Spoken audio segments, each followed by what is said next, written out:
Hello again, folks, and welcome back to Let's Play Pokemon FireRed Edition. I'm your Game Master Darius. Last we left off, we have been going down at routes 12, 13, 14, and 15, and slowly working our way through all the trainers after having defeated Sabrina at the Psychic Gym. I love a fun time so far. It's just a whole lot of dudes.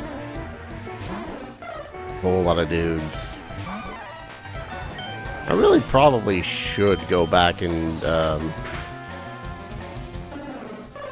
don't know, I always have that perpetual worry about needing money. Probably bleeds into video games from my real life situations. But at the same time, I don't want to necessarily make it specifically a series where I only seem to use Persian. Because if I did that, that's pretty much all I would be doing, is just using Payday on everything that I find. Well, at least Scarlet's doing a bang-up job. Especially against this bird keeper and his level 25 birds. This is particularly unfair for this guy. Oh, God. Oh, you got a fighting type. Surely my flying types will be able to handle it. Everything that it throws at them. Aerial Ace, Aerial Ace, Aerial Ace, Aerial Ace. Just repeats over and over. What are you looking at?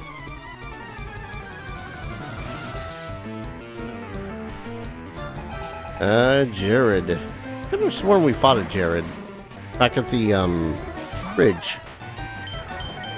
Oh, Aerialist. Sludge. You lived, you bastard. That's fine. But to use another coughing. Yeah, you're fine. Actually, if anything, I really should try to use Aerial a little bit more. Ah, you bastard. As far as I remember, Cross Chop is, if not... yeah, is the strongest fighting type move in the game, if you don't count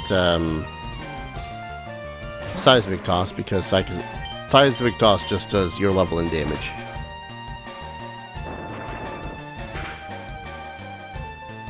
Which is still nice. I would have one-hit KO'd that coughing if I was like, I don't know, 10 levels higher, maybe? I don't know. Point is, victory's afoot anyways.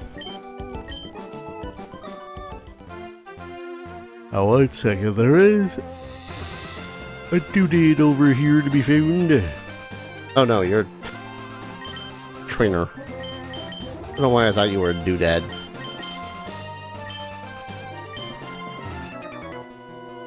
I always go with bird Pokemon. I've dedicated myself to them. That was a decision. I'm not saying a good decision, just a decision. Let's see, I got Twister, which is a dragon move. I really do have to get her some other attacks.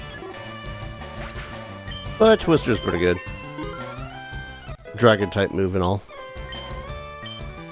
Yes. Raise that special attack higher.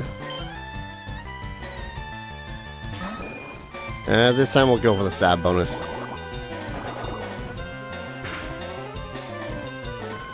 There we go. For anyone wondering that if I do end up doing the post game, if I'm going to still use Aerial, probably. I really do have a problem of going through a majority of a game and then suddenly going, oh hey, here's this new thing. I'm gonna use new thing now. Pokemon, armor, weapons. Doesn't matter.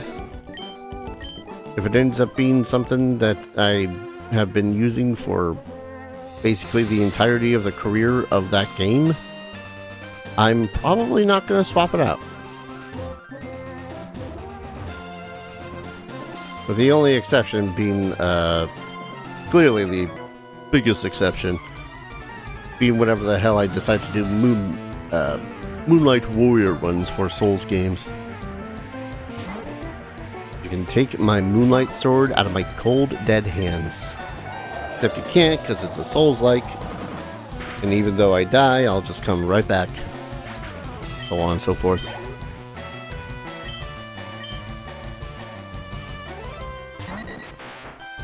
I'm kind of curious what other people's... how to describe it. What are Pokemon they've always been interested in using in a run, but just never really ever caught on to do? That's probably the good... Yeah, that's a good way to put it. Like me always having wanted to use Nidoking, Nidoqueen, but just never having, I don't know, followed through, I guess. Just gotta help you. The bird Pokemon should be ready for bed. They really do just feel like they have terrible movesets and they need TMs to exist.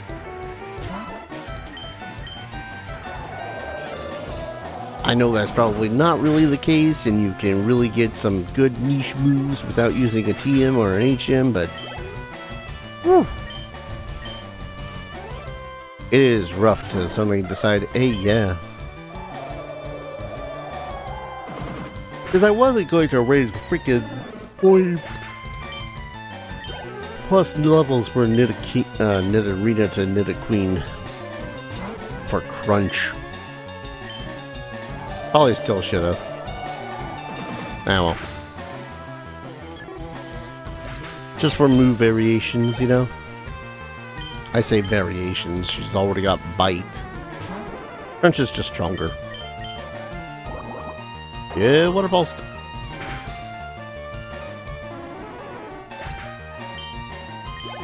Oh, so close to another level there. Alright. Like 2 more bird keepers on this route. Yeah, TMs on sale at Celadon Department Store. TMs aren't really rare, but not many people have HMs. Oh, so about a week or so ago, there was a ROM hack of, I think, FireRed Leaf Green that basically took 2 games, mashed them together, and then put a whole lot of cool quality of life stuff in there. No, wait. No, it was Classic Red and Blue. That was it. And man, if I had not already started this Let's Play, I might have gone and done that. Stuff like, oh yeah, it's still the GBA Game Boy version of the game, but here's a bunch of cool features, like we can swap out the sprite set that you want to use from the Japanese port to the American port. Here's the here's an experience bar so that you can see each individual thing. All individual Pokemon are part of this one game. It looks glorious, and yes, you could even actually go and get Mew. It's cool shit like that you really wanted a really good ROM hack. And again, if I hadn't already been like 20 videos deep in this series when I had seen that, I probably would have pivoted. Just because that seems really cool and really interesting. Be like an enhanced version of what I played as a kid. Shut in flames. Mind you, as a kid, man, my experience with Pokemon as a kid, hell, Game Boy games in general, Game Boy Advance games in general, was weird. I did have a Game Boy. But most of the time whenever I played the game, I really preferred to play it on my Super Game Boy through my SNES. It looked better, I could see the graphics a lot better, I didn't have to worry about freaking sunlight ruining my experience of, you know, seeing things. I didn't have to worry about battery life. So naturally, when we got a GameCube, I also got the GameCube player, or Game Boy player. Now I could just beat feet right through like 6 or so more trainers, but I want to... There is an item up here. Bleh. Ah, frick. Crawfords. Are you normal damage taking to water type moves? Yes, you are.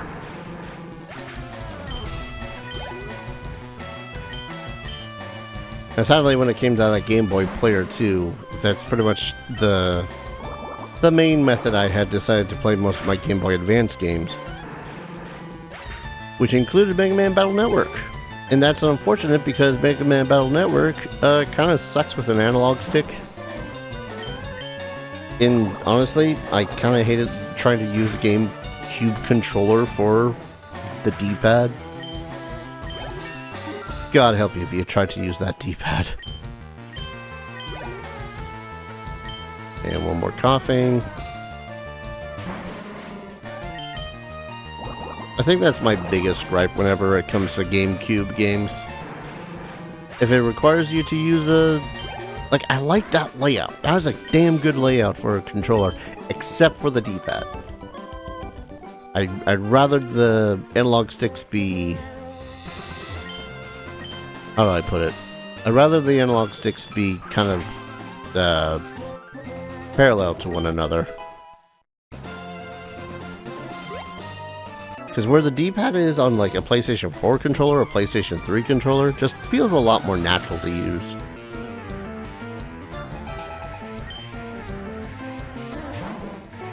And it's also a lot easier for me personally anyways to synchronize like the two thumbs if the analog sticks are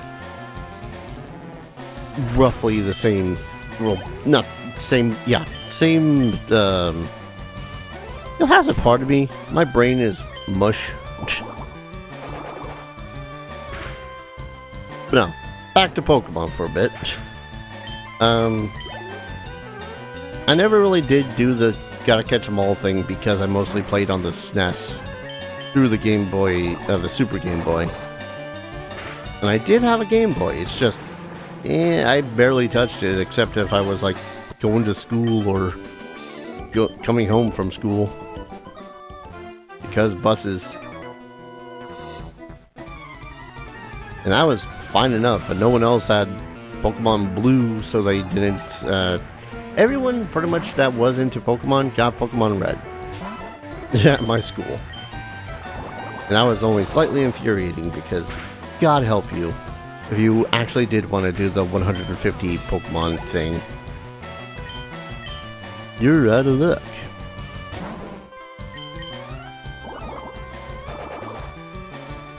And then when it came to getting into Gold and Silver, I got Gold. I just never got that far into it. I don't know.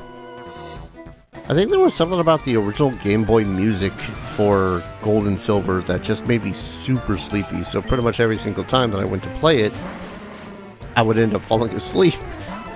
And the next thing I knew, I was out of battery life on my Game Boy. And I just, I don't know, my brain always had that in my brain. My brain had that in my brain. My brain had that, you know, solidified in there. It's like, oh, this is a very sleepy, tired game. So I don't think I ever got much further than the second gym, I think. Not until I played Heart Gold. And actually, when it comes to like classics and remakes of classics. Heart Gold, hands down, favorite Pokemon game.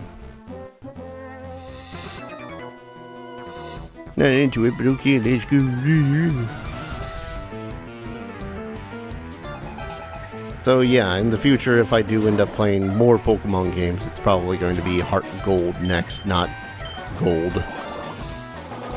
I don't know why I'm water pulsing everything. I don't need to water pulse everything. It's overkill. Don't get me wrong, there's no kill like overkill, but Jesus.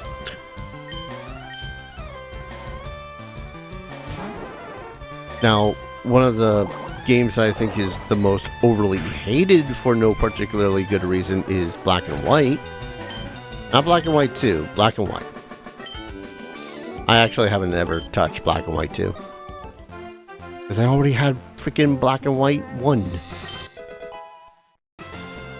Panap. This is totally not a pineapple. Okay, you are next already, so... Whoop. Kitty, here we go. We have to try hard. And the reason I say that Black and White are overly hated for Pokemon games is quite simple. It actually decided to force you to use the new roster before you get to use the old. Because God forbid you try something new. Ah, protect yourself, you bastard. Well, your friend's dead now. Have fun with that. Alright, Twister, payday. Get a little bit of extra cash out of these kids. Messed up when I say it like that. Oh, I wonder if Twister would have hit both of them. Oh well. No fair. Kid. This is more than no fair because I came here thinking to myself, oh yeah, I'll do Sabrina's gym before I do Koga's gym.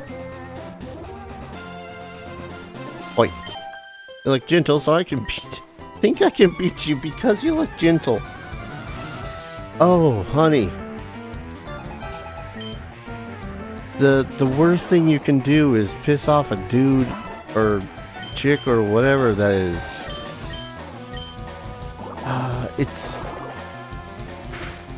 There's nothing more fearsome than the rage of someone who is nice. Or gentle, as you put it. Good lord. Anyways, yeah. I think Black is overly hated.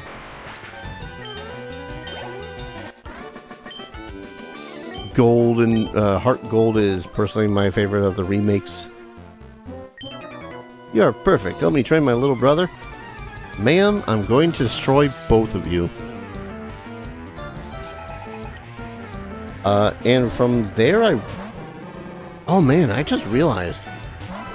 I've never actually really played / beaten much of Ruby and Sapphire, let alone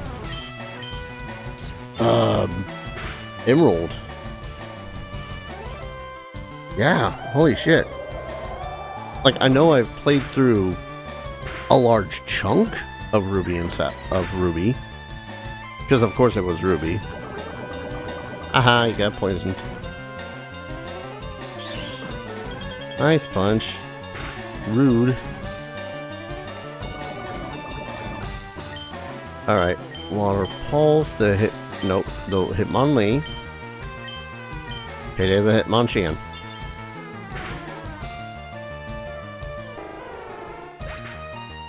Now, Ruby and Sapphire, I have no clue why the hell I didn't. I think it just didn't click with me. I don't know. I'm one of those weirdos when it comes to long-ass series that have been around for a really long time.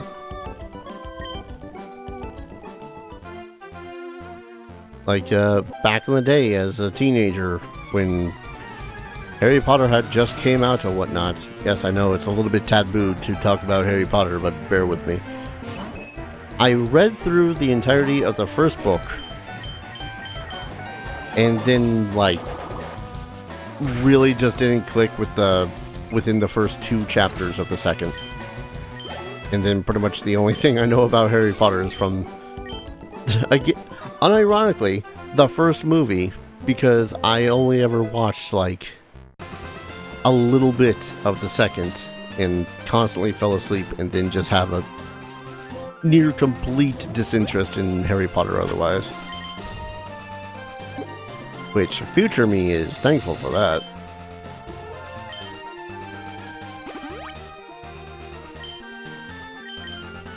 That said, trans rights, human rights, and if you don't think so, change your heart or die. So that said, let's see, 1, 2, there's 8 more people on this trail. So many people. I don't think we're going to have enough Water Pulse and Twister to get through all of them. Definitely not enough Water Pulse the way that I've been using it. So we might have to actually swap out Pokemon. What a notion.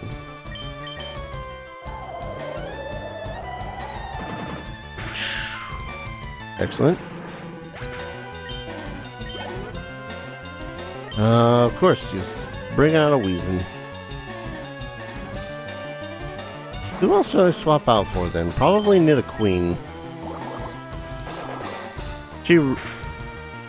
I think she got the most action after I gave her Ice Beam, and that was about it. Koffing. I've gotta stop clicking confirm for that. Twister! And this is a level up for Ariel.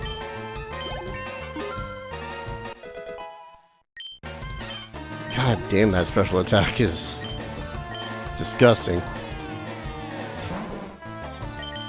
I think it's really... Are dragon moves considered special or regular attacks? Ah, crap it. I should have used Water Pulse. Because that is going to make my life infinitesimally harder.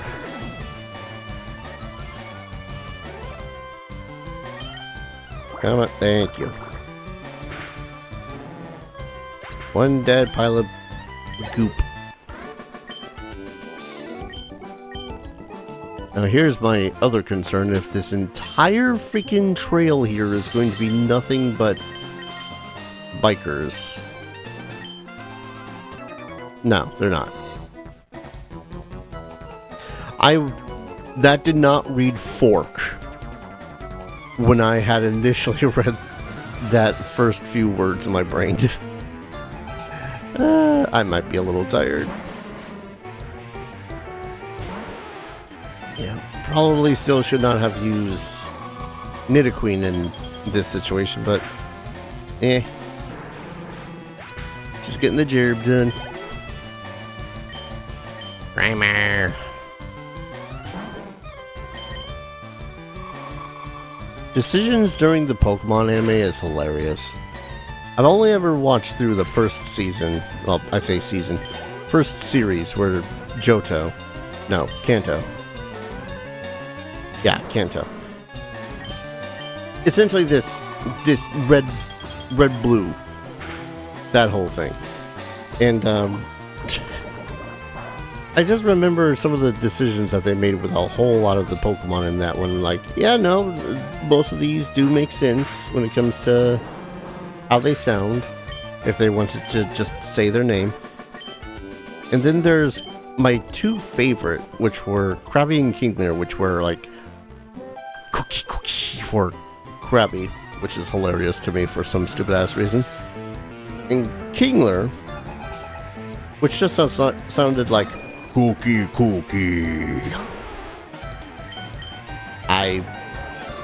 Those guys are burned in my brain. That entire episode where Ash just decided to use them for the elite, for the like final championship is hilarious to me. I don't know why. Burned in my brain for no reason. Oh, ain't you Wigglytuff? I'm gonna kick it in the face. Kick it again for good measure. called double kick for a reason. Ugh, we're so close to the end of this track. You look so cute too. Thank you? Why is everyone calling me cute and weak and gentle and... Like, one person on this track has called me tough. Or said at the least that I look tough. Ma'am, your Bulbasaur is level 29. Unless you're doing some sort of a challenge run, I'm not sure why you're deciding to do that. And Ivysaur. See, this guy makes sense to have only be level 29.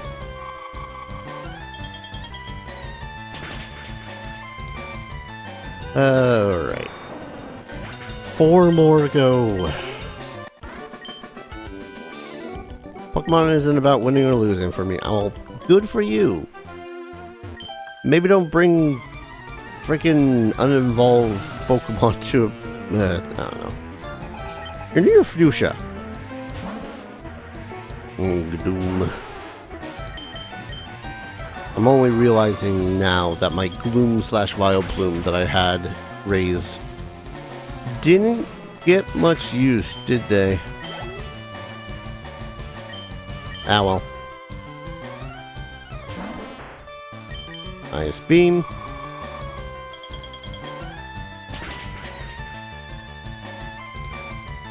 What is that? 2 more Pokemon in this particular fight?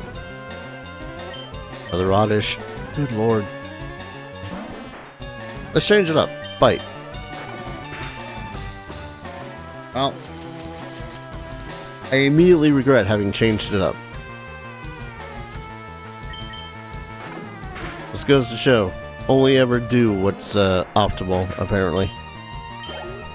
Screw gut feelings. Now I gotta waste a whole, like, freaking 20 seconds going in, using a paralysis heal. I have had comments like that, by the way, just like getting on my ass about playing. Oh, you're playing the game wrong. Oh, you should use this weapon. Oh, you should do that armor. Why don't you know this thing, this obscure thing about this game that you've not played from 30 years in the past? And like, I know that there's still other things about Pokemon that I don't know dictedly about. I'm not competitive. That's why I don't do those things. I don't find them fun.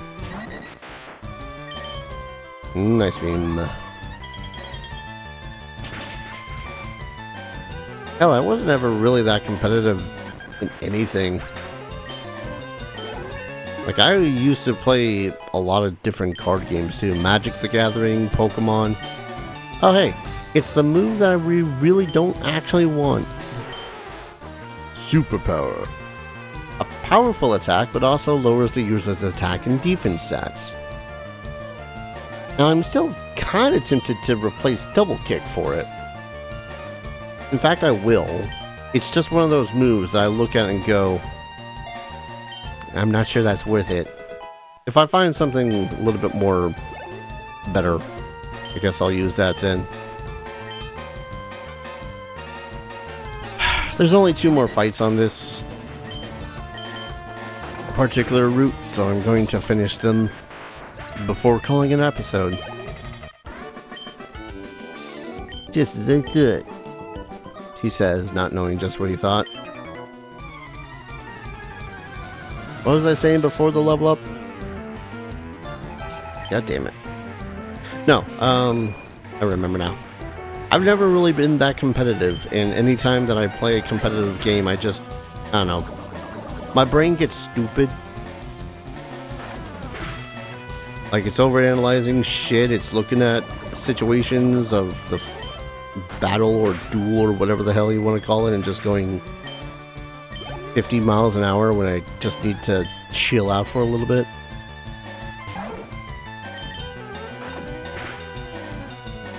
Okay, maybe I should swap out Pokemon, because if Ivy's only going to be biting people, Ivy's not going to be that effective right now.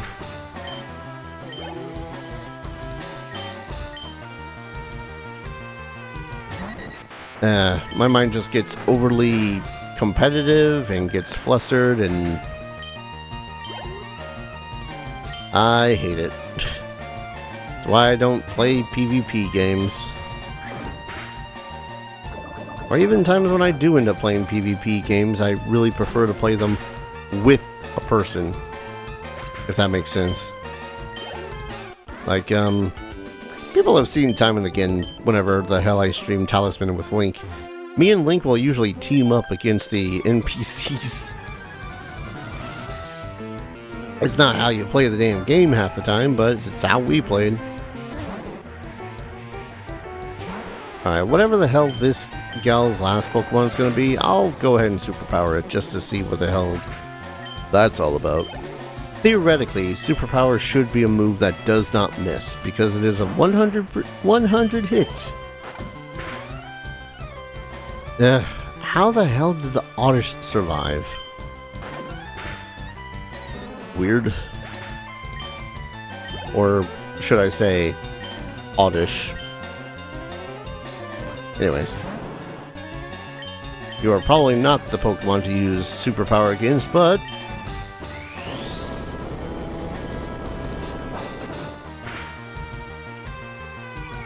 God damn it. This is one of those reasons why I question my decision to have decided to use a Nidoqueen.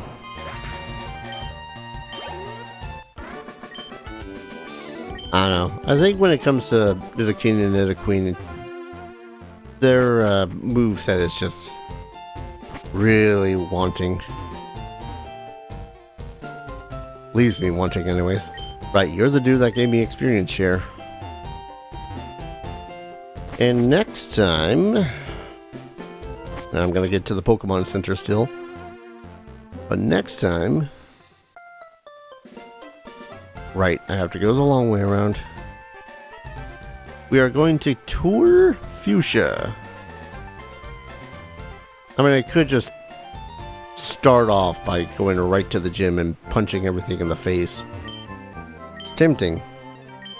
I won't lie. It's really tempting. But I think for now, I'll just go ahead and call an episode and decide upon playing next episode. When we return, Fuchsia. We're here either way. Should be a glorious time of catching new Pokemon and or beating up the gym leader. Stretch. Thank you everyone so very much for watching. I hope you're all enjoying this series as much as I'm enjoying playing it, and as always, I hope to see you all in the next video. Take care.